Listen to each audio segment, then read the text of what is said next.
बिस्मिल्लाहिर्रहमानिर्रहीम। अस्सलाम वालेकुम। मैं हूं उमर इनाम। मेड इन पाकिस्तान का लफ्ज़ सुनने, पढ़ने और बोलने के लिए हम पाकिस्तानी नौजवान तरस चुके थे, लेकिन जब से इमरान खान साहब और उनकी टीम एक बेहतर और नए पाकिस्तान के लिए कोशां है, और उनकी टीम में से चंद वज़रा ऐसे हैं जिनकी वजारतें चीख चीख कर उनकी कामयाबी का ख़ुद बता रही हैं, उनको बुलाकर ब्रीफिंग्स नहीं देनी पड़ती, उनको जाकर टॉक शोज़ पर बात नहीं करनी पड़ती, बल्कि वज़ीर आज़म साहब ख़ुद भी मोतरफ़ हैं और हम सबको भी नज़र आता है कि वाक़अतन उनकी वजारतें काम कर रही हैं। ऐसे वज़रा में एक मिनिस्टर जो हैं उनका नाम फवाद चौधरी है। जब भी अब मेड इन पाकिस्तान का लफ्ज़ हम पढ़ते या सुनते हैं तो सबसे पहले जो शख्सियत जहन में आती है वो फवाद चौधरी साहब की है। हमने देखा कि कोरोना के दिनों में जब पाकिस्तान में आउटब्रेक हुआ और बहुत ज़्यादा केसेस आना शुरू हुए, लॉकडाउन भी शुरू हुआ मार्च के अंदर, जब ये परेशानी का वक्त था, तो उस वक्त पाकिस्तान के लिए ये एक तरह से जैसे कहते हैं ना, मुश्किलात जो हों वो आपके लिए चांसेस भी हो सकते हैं कि आप उनको अपॉर्चुनिटीज़ में तब्दील कर सकते हैं। लिहाजा इस मुश्किल को और इस वबा को पाकिस्तान की साइंस एंड टेक्नोलॉजी की मिनिस्ट्री ने और मिनिस्टर साहब ने इसको अपॉर्चुनिटी में बदला और पाकिस्तान ने अपनी एक्सपोर्ट्स किन चीज़ों की मेडिकल फैसिलिटीज़ की मेडिकल इक्विपमेंट की PPEs की मास्क की, वेंटिलेटर्स की। तो ये एक अच्छी चीज़ है। अब फवाद चौधरी साहब ने एक और खुशखबरी सुनाई है। मेड इन पाकिस्तान की जो लिस्ट है ये मज़ीद आगे चल रही है, ज़्यादा हो रही है, बड़ी हो रही है, और इसकी वजह यह है कि फैसलाबाद इंडस्ट्रियल ज़ोन के अंदर 200 एकड़ पर मुश्तमिल एक ऐसा ज़ोन बनाया गया है जो मेडिकल आलात बनाएगा।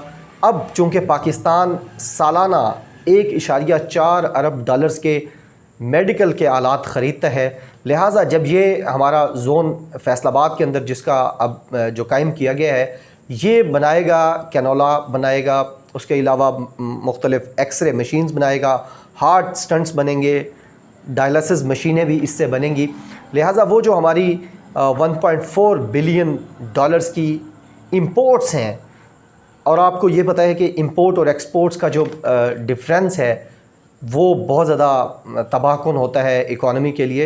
इंपोर्ट्स जितनी कम हो उतनी बेहतर है। तो ये हमारी इंपोर्ट्स कम करने में एक बहुत बड़ा कदम है, मेड इन पाकिस्तान होगा।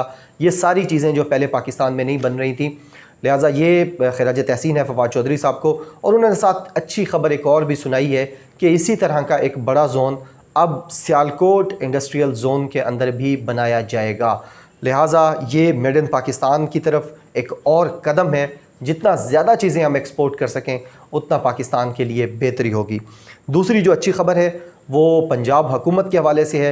पंजाब हुकूमत पर भी बड़ा हमेशा क्रिटिसिज्म किया जाता है कि ये चुप करके बैठे हुए हैं, कोई काम नहीं कर रहे। उसकी वजह ये है कि जिस तरीके से अरबों रुपए के इश्तिहार टीवी के ऊपर और अखबारात के ऊपर दिए जाते थे हर साल, शहबाज शरीफ साहब की पूरे सफ़े की अखबारात के पूरे सफ़ों पर दोनों भाइयों की तस्वीरें आती थी, कभी अपने बच्चों की भी लगा देते थे।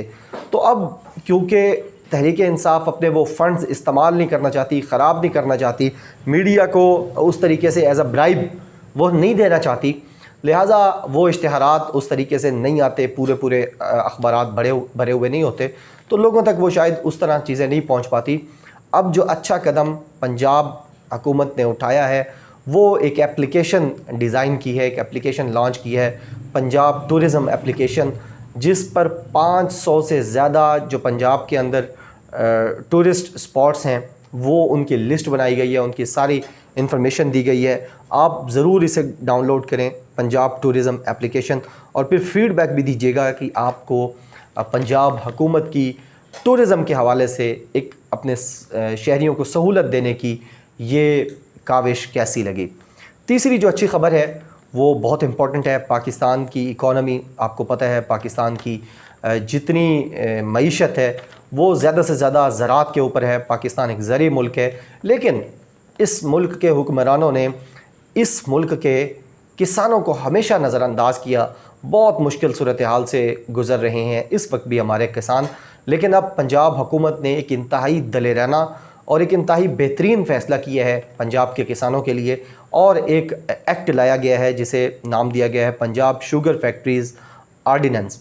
यानी ये जो पंजाब शुगर फैक्ट्रीज़ एक्ट था 1950, اس کے اندر امینڈمنٹ کی گئی ہیں، اس کی کچھ کلازز کو امینڈ کیا گیا ہے۔ جو ایکٹ تھا 1950 کا، اب اس کے اندر تبدیلیاں لانے کے لیے ایک آرڈیننس لایا گیا ہے، اور اس میں بڑے مزے کی بڑی سخت چیزیں ہیں۔ اگر آپ وہ سنیں تو آپ کو پتہ چلے گا کہ پنجاب حکومت اپنے کسانوں کے لیے، پنجاب کے کسانوں کے لیے کس قدر کوشاں ہے، محنت کر رہی ہے اور بڑے فیصلے کر رہی ہے۔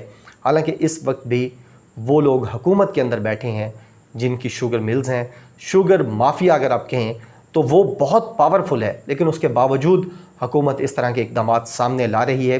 اور یہ جو کلازز اس کی تبدیل کی گئی ہیں، پنجاب شوگر فیکٹریز ایکٹ 1950، اس کی جو کلازز کو بدلا گیا ہے اس میں یہ ہے کہ اگر مل واجبات تاخیر سے دیتی ہے یا غیر قانونی کٹوتی کرتی ہے گنے کے اوپر تو 3 سال تک قید ہے اور 50 لاکھ روپیہ جرمانہ ہے۔ اس کے علاوہ واجبات نہ دینے پر مالک گرفتار ہو سکتا ہے، مل کا مالک، اور مل ضبط ہوگی۔ یہ اس ایکٹ کے اندر، آرڈیننس کے اندر یہ لکھا گیا ہے۔ اور ساتھ یہ بھی لکھا گیا ہے کہ گنا خریداری کی پکی رسید دینی ہوگی، کچی رسید دینا جرم ہے، جرم قرار دیا گیا ہے اس کو۔ اور کریشنگ سیزن جو ہے وہ تاخیر سے سٹارٹ کرنے پر جان بوجھ کر بغیر کسی مسئلے کے اگر آپ کریشنگ سیزن جیسے کرتے ہوتے ہیں، ہمارے ساؤتھ پنجاب کی شوگر ملز بہت زیادہ یہ کرتی ہیں، تو 3 سال کی قید ہے اور یومیہ 50 لاکھ روپے جرمانہ ہے اس کے اوپر۔ اور یہ جرائم، اب یہ آرڈیننس جب لایا گیا ہے اس ایکٹ کو تبدیل کرنے کے لیے، تو اس میں ایک اور امپورٹنٹ چیز کی گئی ہے، اور وہ یہ ہے کہ پہلے یہ تمام جرائم معمولی نوعیت کے تھے، کوئی بڑے جرمانے نہیں تھے، کوئی بڑی قید نہیں تھی، اور یہ سارے قابل ضمانت جرائم تھے۔ اب ان کو ناقابل ضمانت بنایا گیا ہے اس آرڈیننس کے تحت، اور زیادہ سے زیادہ پروٹیکشن دی گئی ہے پنجاب کے کسانوں کے لیے۔ امید ہے کہ سندھ میں بھی جو بھٹو صاحب ہیں وہ کوشش کریں گے کہ اس طرح کا کوئی آرڈیننس وہاں پر بھی آ جائے۔ چوتھی جو اچھی خبر ہے وہ پاکستان کی فلم انڈسٹری سے ہے۔ وزیر اعظم عمران خان صاحب کی ملاقات ہوئی ہے اور انہوں نے ایک اہم میٹنگ بلائی ہے ان تمام لوگوں کی، ان تمام منسٹرز کی جو پاکستان کی فلم انڈسٹری سے منسلک ہیں، جو اس کو بہتر کر سکتے ہیں۔ اور وزیر اعظم عمران خان صاحب نے اس میں خصوصی دلچسپی دکھائی ہے اور اپنے منسٹرز کو کہا ہے کہ وہ فوری طور پر ایسے پلان بنا کر لے آئیں، ایسا میگا پلان بنا کر لائیں جو پاکستان کی ڈوبتی ہوئی، اگنور ہوتی پاکستان کی جو تباہ حال فلم انڈسٹری ہے اس کو ریوائیو کیا جا سکے، اس کو ترقی دی جا سکے۔ اور اب چونکہ ہم انٹرنیشنل ریلیشنز کے اسٹوڈنٹ بھی ہیں، انٹرنیشنل سیکیورٹی اور انٹرنیشنل ڈپلومیسی کو ہم دیکھتے رہتے ہیں، تو یہ جو سافٹ ڈپلومیسی ہے شوبز کی، یہ بہت ضروری ہے۔ بہت سارے ممالک دنیا کے جن سے اگر آپ پوچھیں کہ آپ بھارت کے بارے میں کیا جانتے ہیں، تو وہ اکثر لوگ آپ کو بتائیں گے کہ ہم شاہ رخ خان کو جانتے ہیں یا امیتابھ بچن کو جانتے ہیں۔ تو یہ جب ہم یہاں پر این آر اوز لے رہے تھے، دے رہے تھے پاکستان میں، اور اپنے بچوں کو خوشحال کر رہے تھے، ہمارے حکمران جب یہ کر رہے تھے، تو اس وقت بھارت نے اپنی اس سافٹ ڈپلومیسی، شوبز ڈپلومیسی کے اوپر بھی اربوں ڈالرز خرچ کیے ہیں، اور پوری دنیا کے اندر بھارت اپنی موویز کو، اپنے ڈراماز کو اور اپنی ڈاکومنٹریز کو لے کر گیا ہے۔ اب وزیر اعظم عمران خان صاحب ہر محاذ پر، ہر وکٹ پر بیک وقت کھیل رہے ہیں، اور یہ ایک انتہائی اچھی خبر ہے کہ پاکستان کی فلم انڈسٹری، جو پاکستان کا سافٹ امیج، پاکستان کا روشن چہرہ دنیا میں دکھائی گئی، اس کو بھی اب ریوائیو کرنے کی طرف پہلا قدم اٹھایا گیا ہے۔ امید کرتے ہیں کہ اس طرف یہ سفر تیزی سے جاری رہے گا۔ اس کے علاوہ 5ویں جو اچھی خبر ہے وہ ورلڈ اکنامک فورم سے ہے، جہاں پاکستان کو چیمپئن آف نیچر کا خطاب دیا گیا ہے، اور یہ خطاب اس لیے دیا گیا ہے کہ وزیر اعظم عمران خان صاحب کا جو ویژن تھا 2013 سے 18 تک کا 1 ارب درخت لگانے کا، اور اب جو ویژن ہے اگلے 5 سال میں 10 ارب درخت لگانے کا، اس کو بہت پسند کیا گیا ہے ورلڈ وائڈ، اور ورلڈ اکنامک فورم اکثر اس طرح کی چیزیں سامنے لاتا رہتا ہے۔ پچھلے دنوں انہوں نے ایک انیشیٹو بھی شروع کیا، اور انہوں نے کہا کہ ہم نے یہ جو انیشیٹو شروع کیا ہے وہ وزیر اعظم عمران خان صاحب کی موٹیویشن کے اوپر اور ان کو ماڈل بنا کر یہ شروع کیا ہے۔ لہٰذا یہ تھی پاکستان سے جڑی 5 اچھی خبریں، امید ہے آپ کو پسند آئی ہوں گی۔ اپنا فیڈ بیک لازمی دیا کریں، کیونکہ ہمارے لیے آپ کا فیڈ بیک اس لیے اہم ہے کہ ویڈیو کے کانٹینٹ میں، اس کی پریزنٹیشن میں، اس کی ڈیلیوری میں وہ پھر امپروومنٹ کرنے میں مدد ملتی ہے۔ اپنا بہت زیادہ خیال رکھیے گا۔ پاکستان زندہ باد۔ اللہ حافظ۔